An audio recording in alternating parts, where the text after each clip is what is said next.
금자의 집에서 돌아온 뒤에도 서연은 쉽게 잠들 수 없었습니다. 그날 들었던 말이 계속 머릿속을 떠나지 않았기 때문입니다. 그때 준호도 아직 어렸는데 금자는 너무 자연스럽게 말했습니다. 마치 오래전부터 알고 있었던 사람처럼, 마치 가족 이야기를 하듯이 서연은 거실 소파에 앉아 창밖만 바라보았습니다. 불도 켜지 않았습니다. 텔레비전도 켜지 않았습니다. 조용한 집안에는 시계 초침 소리만 들렸습니다.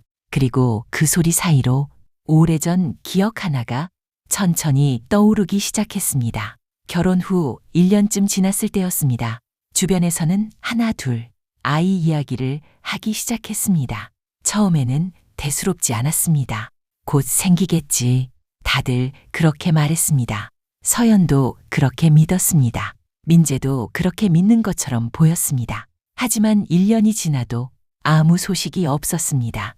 그래서 처음 병원을 찾았습니다. 처음에는 금방 끝날 줄 알았습니다. 원인을 찾고 치료를 받으면 될 줄 알았습니다. 하지만 병원은 생각보다 길었습니다. 검사를 하고 결과를 기다리고 약을 먹고 다시 검사를 하고 또 기다렸습니다. 그렇게 몇 달이 흘렀습니다. 계절도 바뀌었습니다. 하지만 달라지는 것은 없었습니다. 어느새 병원은 일상이 되어 있었습니다. 출근하듯 병원에 가고 약을 받아오고 검사 결과를 기다리는 일이 반복되었습니다. 병원 복도는 점점 익숙해졌습니다. 접수창구 직원의 얼굴도 익숙해졌습니다. 하지만 서연은 그 익숙함이 싫었습니다. 병원이 익숙해진다는 건 아직 끝나지 않았다는 뜻이었기 때문입니다. 시간은 계속 흘렀습니다. 결혼 2년, 3년, 주변 친구들은 하나 둘 엄마가 되었습니다. 친구들을 만나면 자연스럽게 아이 이야기가 나왔습니다. 누구네 아이가 어린이집에 들어갔다는 이야기, 누구네 아이가 말을 배우기 시작했다는 이야기, 누구네 아이가 아빠를 닮았다는 이야기. 서연은 웃으며 고개를 끄덕였습니다. 함께 웃기도 했습니다. 하지만 집으로 돌아오는 길에는 마음 한쪽이 무거웠습니다. 질투한 것은 아니었습니다. 미워한 것도 아니었습니다. 그저 부러웠습니다. 한 번쯤은 엄마라는 말을 들어보고 싶었습니다. 한 번쯤은 작은 손을 잡고 걸어보고 싶었습니다. 친구 아이 돌잔치에 다녀온 날도 있었습니다. 예쁘게 차려입은 아이들, 정신없이 사진을 찍는 부모들, 환하게 웃는 친구들. 서연도 웃었습니다. 축하한다고 말했습니다. 아이를 안아보기도 했습니다. 하지만 집으로 돌아오는 차 안에서는 한참 동안 창밖만 바라보았습니다.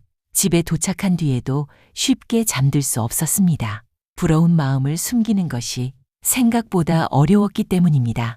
명절도 힘들었습니다. 친척들은 나쁜 사람들이 아니었습니다. 그래서 더 힘들었습니다. 좋은 소식 없니? 언제쯤 엄마가 될 거니? 손주 안겨줘야지. 아기 없이 하는 말이라는 걸 알고 있었습니다. 그래서 웃었습니다. 괜찮다고 말했습니다. 하지만 집으로 돌아오면 울었습니다. 민재 몰래 울 때도 있었습니다. 화장실에서 울 때도 있었습니다. 샤워기 물소리에 숨겨 울 때도 있었습니다. 시간은 계속 흘렀습니다. 병원을 다닌 지 4년, 그리고 5년. 처음 병원에 갔을 때보다 서연은 훨씬 지쳐 있었습니다. 희망을 품는 것도, 실망하는 것도 점점 힘들어졌습니다. 그리고 결혼 6년째 되던 해, 서연은 병원 복도 의자에 앉아 있었습니다. 하얀 벽, 차가운 의자, 낯설지 않은 풍경이었습니다. 그날도 의사의 설명은 길었습니다. 희망이 없는 것은 아니었습니다. 하지만 쉽지도 않았습니다. 서연은 고개를 끄덕였습니다. 하지만 진료실을 나오는 순간 눈물이 멈추지 않았습니다. 집으로 돌아온 뒤 처음으로 민재 앞에서 무너졌습니다. 미안했습니다. 자신 때문에 민재가 아버지가 되지 못하는 것 같았습니다.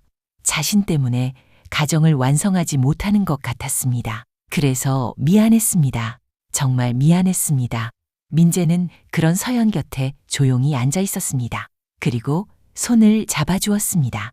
그날 민재가 했던 말을 서연은 평생 잊지 못했습니다. 우리 둘이 행복하게 살자. 그 말에 서연은 더 크게 울었습니다.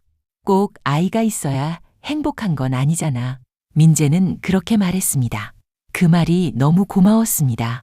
세상 사람들이 모두 아이 이야기를 할 때 민재만은 자신 편이라고 생각했습니다. 그래서 믿었습니다. 더 이상 미안해하지 않으려고 했습니다. 더 이상 자신을 탓하지 않으려고 했습니다.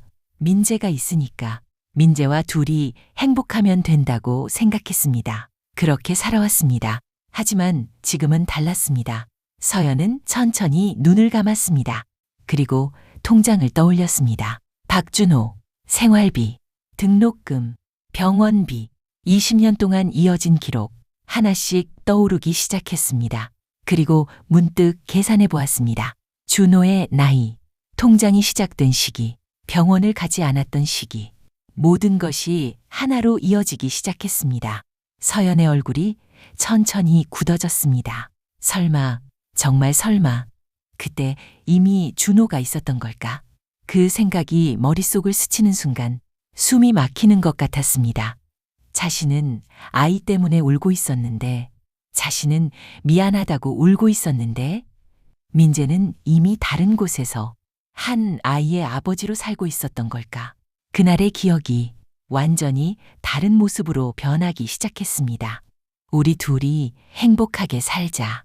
25년 동안 가장 따뜻했던 말이, 25년 동안 가장 고마웠던 말이 이제는 가장 잔인한 말처럼 들렸습니다. 잠 못 드는 밤, 서연은 처음으로 깨달았습니다. 가장 행복했던 기억도 거짓말 위에 세워질 수 있다는 것을. 새벽 막장 극장, 가장 따뜻했던 위로가 가장 아픈 상처가 되어 돌아왔습니다.